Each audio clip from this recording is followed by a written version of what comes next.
That was one of the worst games of football I have seen in a long time. Wow, what a terrible football game. The only game I can think of that could possibly be worse than what we saw on this cold, or not even cold, Thursday night in Chicago was the 3-0 snoozer in Las Vegas this past last year between the Vikings and Raiders. Otherwise, this might be the worst football game I have seen in a good half decade plus. Well, Bears lose yet again, 6-3 in one of the worst football games I have seen against the Seattle Seahawks. And Lord knows I have seen a lot of very, very bad football from the Chicago Bears team. Wow, what an absolute stinker. A terrible football game. Yeah, we've hit our third sitting down video this season. I mean, what do you want me to do? What kind of energy can I put into this? Certainly any energy I would put up on standing up and everything would be more energy than both teams put out tonight. So kind of reflecting the same energy, if you will. I mean, there's no point. Why would I get riled up about this game? Because this is now the second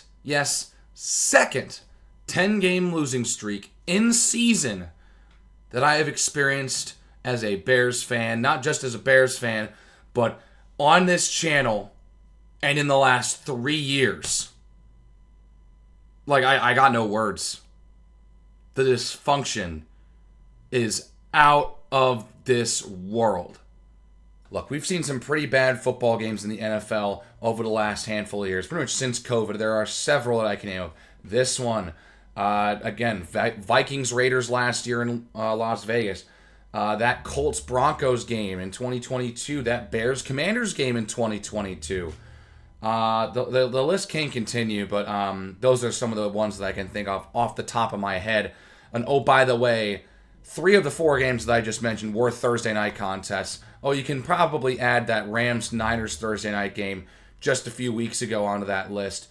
Thursday night's been getting a lot of stinkers, and again, it proves that Thursday night football consistently underperforms because these teams, for the most part, are playing on limited rest. You get that nice Thursday game after Thanksgiving with 2 teams that play on Thanksgiving, and that game can usually be pretty good. But it's an absolute crapshoot with the rest of these games. This was a terrible game. I mean, a terrible game. And just a day after Christmas, too, which, by the way, Merry Christmas and Happy Holidays to all of you wonderful people who somehow still are watching me at this point in the season. I mean, if you are watching me right now, you're either a fan of the opposing team or you are as much of a diehard as I am and hopelessly obsessed with this godforsaken franchise. Which, by the way, speaking of Christmas, I got a wonderful present yesterday, and it was this nice shirt jersey. It's a Caleb Williams shirt jersey. I haven't had one of these in a long, long time, period. Not just a Bears. This is the first Bears shirt jersey I've ever owned. The first shirt jersey I've owned, period, in a good while. And I decided to wear it today because, well, it's the day after Christmas. Why not do something, wear one of the t-shirts that I just got for Christmas. Plus the Bears were playing, so it kind of made for an easy decision. But why? It's great. It's a Thursday. I don't have to worry about putting on the jersey. Not that this game does not deserve me putting on a jersey. Holy cow, did I pick a good one and a meaningless game to put it on for. And I might do the same next week, I'm going to be honest. There's no point. I might show up in this as well. But, it just... it was a very nice gift. But it also just shows how hopelessly obsessed I am with this franchise and how deeply I have been sucked into this fandom and cannot escape. So if you have any thoughts of escaping this fandom, do it. But if you're going to do it, I implore you, don't just, chicken out and go become a Packers fan. That that never sat right with me. People who are like, oh yeah, I love the Bulls, the Blackhawks, and the Cubs/White Sox, whichever side you pick. And then I'm a Green Bay Packers fan. Like, you are one of the most pathetic human beings I've ever seen on this planet. You are chickening out on a terrible franchise while rooting for several other terrible organizations. Regardless of what you think of the Bears right now, the rest of Chicago is also in a state of disarray. All 5 of the teams in the city stink. And at the very best, are just mediocre. So, I mean, just pick someone else. Hell, pick the Seahawks. I don't care. Bandwagon and become a Chiefs fan. I don't care. If you want to get out now. Because it's going to be a long way. But you might as well stick around because, there's this thing called hope. What if they finally make the right decision? It's not going to happen. Sell the team. That is the message after this game. Plain, clear, simple. I was listening. I still kept the Prime on after the game because I just didn't put any effort into turning off the TV. I was so fixed on scrolling through the feed. Everyone's saying it's one of the worst games I've ever seen, which is a fair assessment of what you witnessed. I just was listening, and literally they come back for the post-game show. And, I mean, I have not heard the post-game shows. I've watched a couple this year, and the crowds have been pretty loud. They've been drawing some pretty good crowds. It's actually been a pretty good thing for the home crowd for Thursday Night Football. The home crowd sticks around, especially if the home team wins. And, they get to stay. They get to see one of the players come out and do an interview with the crew and everything. But they come back from break, and it is loud. Sell the team. It's not like the 60,000 people deafening sell the team that you hear in the stadium that doesn't get picked up super well on a broadcast. But it got picked up very well with the select handful of people that stayed to make their feelings known. And rightfully so, because that was an absolute disgrace. And the people and Chicago does not deserve a football game like that. Obviously, no city deserves a football game like that, but definitely not Chicago, and definitely not with a pretty much sellout crowd when the team has been god-awful all season, 9-game losing streak, last home game of the season. Oh, by the way, it's on a Thursday night, and that place is packed. Credit to Bears fans for still showing up even though the team is garbage. They did not deserve the product that's on the field. Plain and simple. But I won't go into the sell the team discussion too much in this video specifically. I'm going to wait till the end of the season for that. I've gone into the organizational problems a couple of times this season prior. I'd just be repeating myself. So instead, I'm going to blast this entire staff and this organization from the actual team. So from the head coach down, Thomas Brown has just not lived up to the expectations of being a head coach. You can tell this was too fast of a promotion. I didn't want Thomas Brown to be the head coach when they fired Eberflus. I wanted it to be someone else.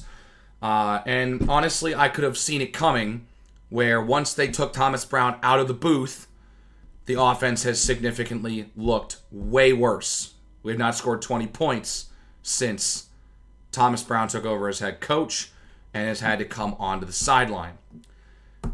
Better in the booth. Now, granted, they scored 20 points only twice in the 3 games he did, but that's still 2 of 3. He's just not fit for the head coach. And, well, I still stand by the Eberflus firing, even though the team has looked significantly worse.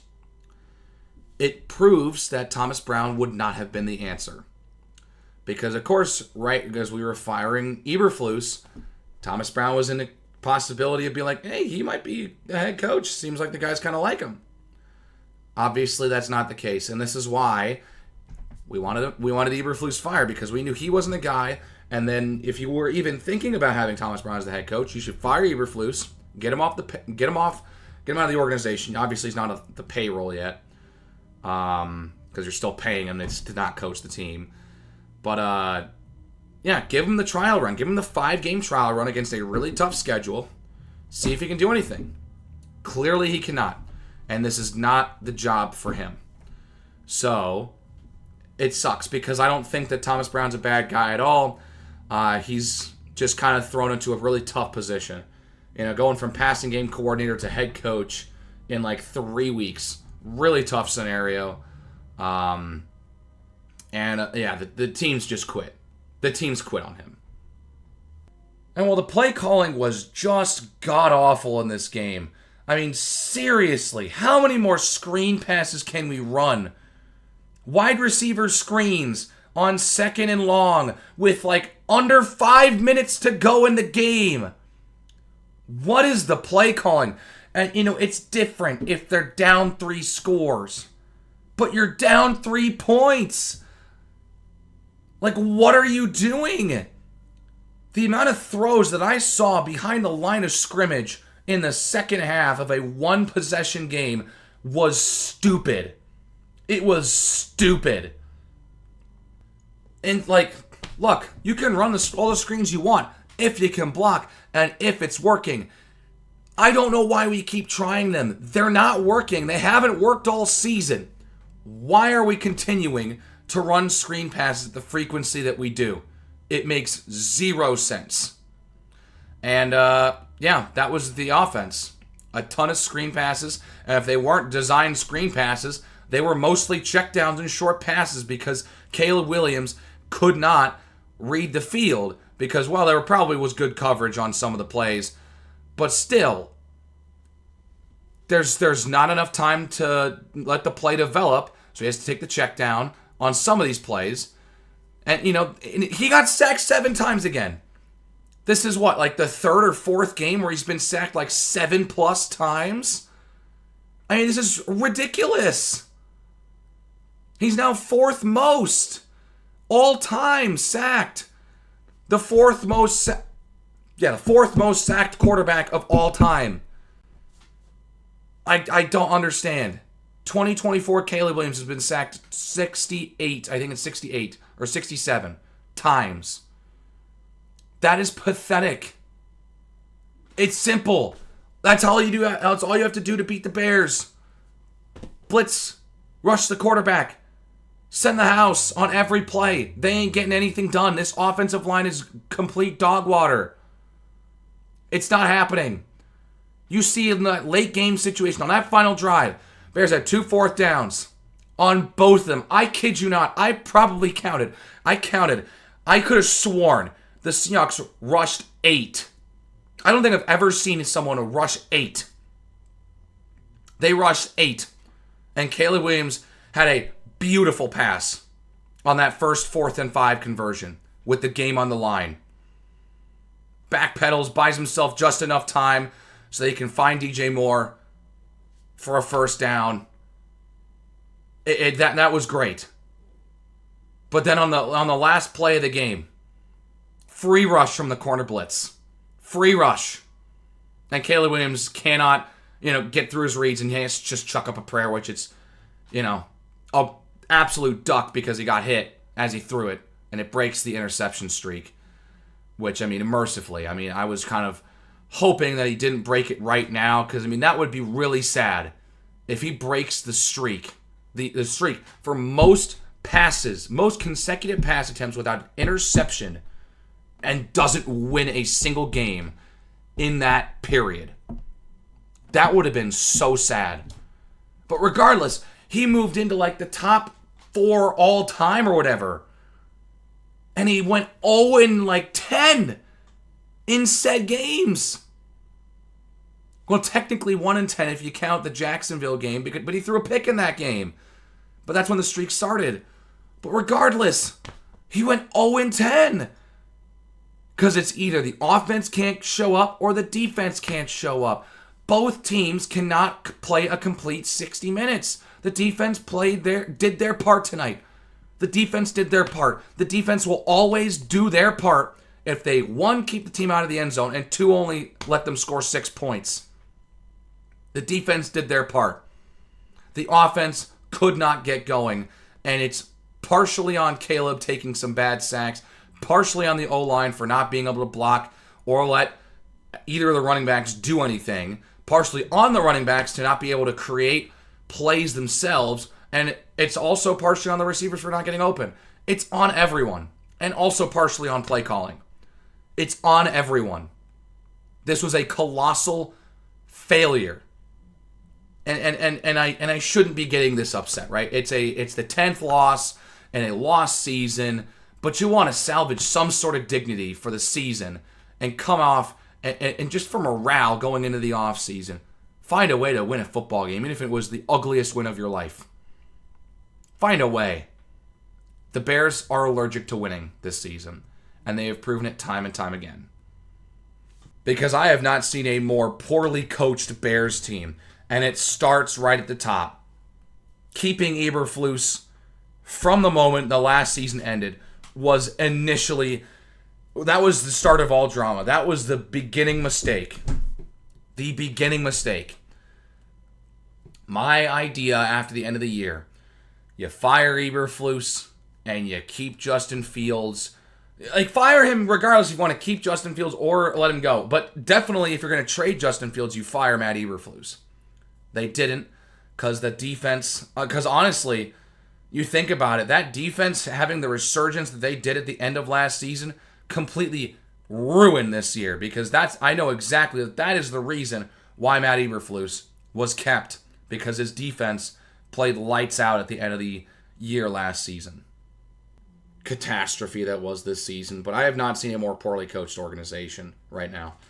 This team is so poorly coached, it's not even funny at this point. The amount of games that have been lost because of poor coaching this season alone is unbelievable.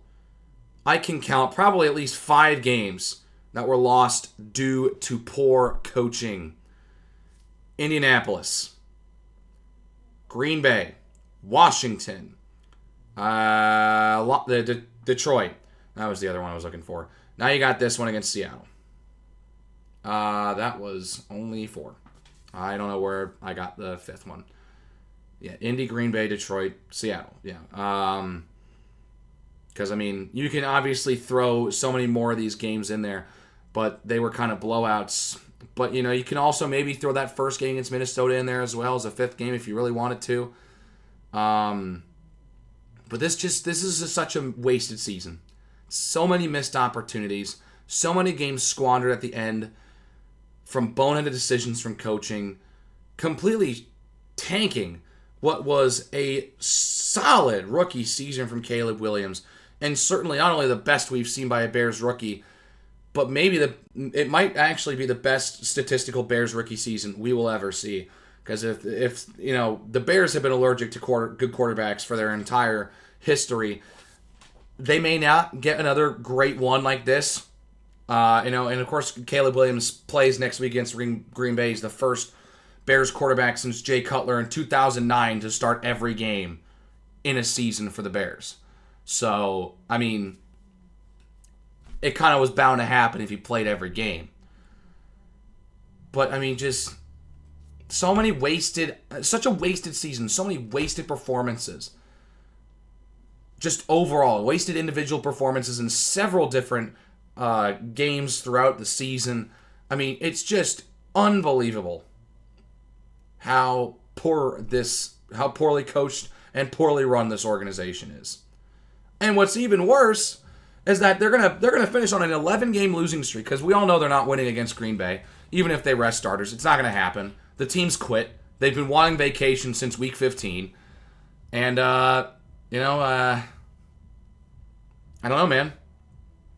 They're not even going to get a top 5 draft pick. They're sitting at 9th right now. I mean, this is unbelievable. They might get the same draft pick they did last year, and they won 3 less games this year. This team just consistently gets in their own way. The organization gets in their own way. The front office gets in their own way. And the team does too. Jake Curhan. 2 of the worst penalties I've seen all year long from the Bears. A holding penalty that takes away one of the best plays from Caleb Williams all season, and what would have been Rome Odunze's only touchdown catch in Soldier Field this year. He's got 3 this year. One was in One was in Indianapolis, and two were in San Francisco.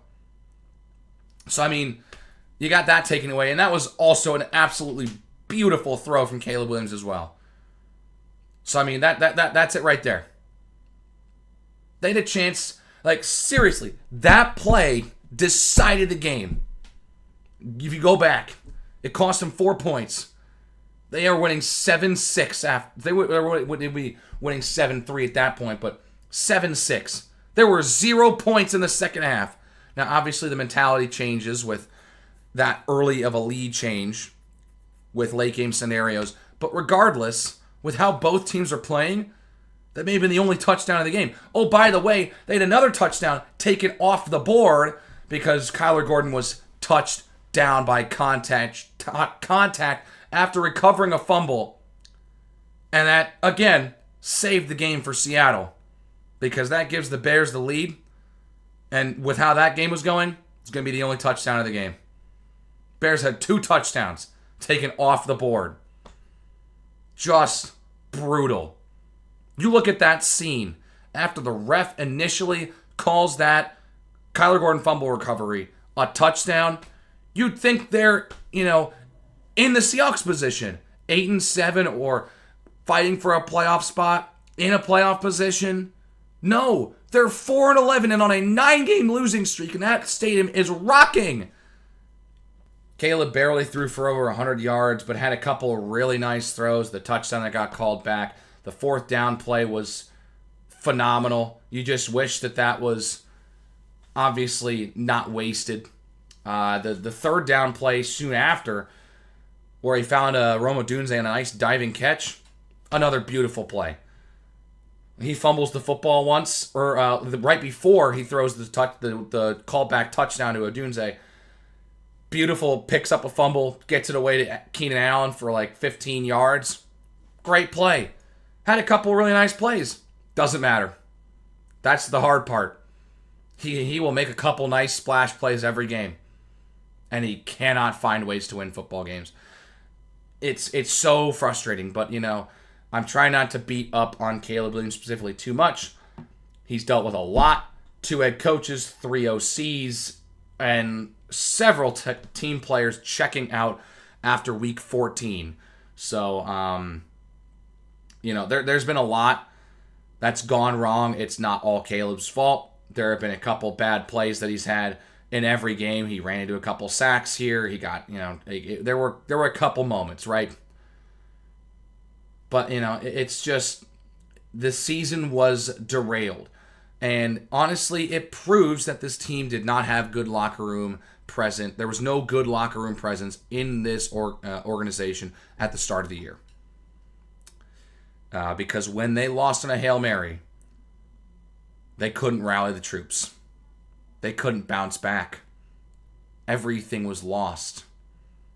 The coach didn't trust the players, which means the players don't trust the coach and don't want to play for the coach. And so you get a terrible product. Simple as that. And so this game is just the lump of coal in Bears fans' stockings after a long year of malpractice, misfortune, poor management, and just overall pain and misery.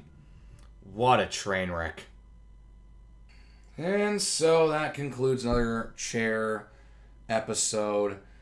If you're still here somehow, thank you so much for listening to me vent once again. Feels like this is the 5th time this year I've had to do this. Thank you for sticking with me and somehow making it through this long ramble, rant, tangent, whatever you want to call it. Leave a like on the video if you somehow enjoyed it. Please hit the subscribe button if you want to see more from me. Maybe I'll finally get to talk about something else than a Bears loss in the near future. Who knows? I'll try to do some more off-season content. And then, keep the conversation going in the comments section. And, I will see you guys in the next one where the pain and suffering will mercifully end. Take care, everyone.